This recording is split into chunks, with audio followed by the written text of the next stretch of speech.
సినిమాల్లో చివరి ఘట్టాన్ని మనం క్లైమాక్స్ అని అంటాం.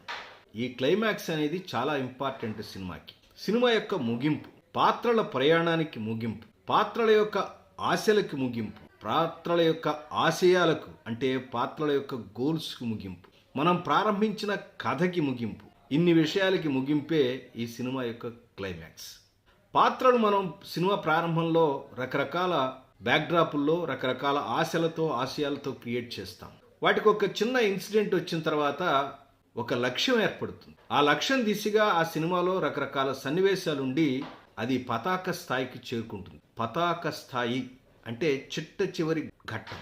సినిమాలో ఇది దాదాపుగా 10-15 నిమిషాలు, లాస్ట్ 10-15 నిమిషాలు ఉంటుంది. నేను చెప్పేటువంటి ఒక చిన్న మాట గుర్తుపెట్టుకోండి.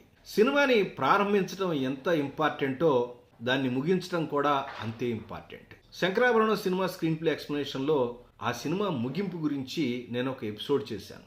శంకర శాస్త్రి పాత్ర కొన ఊపిరితో ఉన్నటువంటి శాస్త్రీయ సంగీతం అనేటువంటి ఆ పతాకాన్ని పతాక స్థాయిలో నిలబెట్టడానికి తన జీవితాన్ని ఎలా ఉపయోగించాడు అనేది ఆ సినిమాలో ఉంటుంది. తన సంగీతం యొక్క వారసత్వాన్ని అది ఒక తరం నుంచి మరొక తరానికి ఎలా ట్రాన్స్ఫర్ చేశాడు, ఆ శాస్త్రీయ సంగీతాన్ని మొకుటాయమానంగా ఉంచేటువంటి శిష్యుణ్ణి ఎలా సన్మానించాడు అనేది ఆ పాత్ర పతాక సన్నివేశంలో తెలుస్తుంది. అలాగే తులసి పాత్ర పరిచయం అయినప్పుడు ఈ కుర్రవాణ్ణి శంకర శాస్త్రి పాదాల దగ్గరికి చేర్చి అతని సంగీత సామ్రాజ్యానికి వారసునిగా చేయాలనుకుంటుంది. అదే విషయాన్ని సన్నివేశం చివరిలో కూడా చేసి చూపిస్తుంది ఆ పాత్ర. అలాగే ఈ రెండు పాత్రలు కూడా తమ ఆశయాన్ని సిద్ధించిన తర్వాత ఒకే క్షణంలో ఈ భూమిని విడిచిపెట్టి వెళ్ళిపోతాయి. ఈ పతాక సన్నివేశం అనేది సినిమా చరిత్రలో ఒక అద్భుతమైనటువంటి క్లైమాక్స్ అని నేను అంటాను. దీని గురించిన పూర్తి వివరాలు తెలుగు యంగ్ డైరెక్టర్స్లో ఒక ఎపిసోడ్ చేశాను.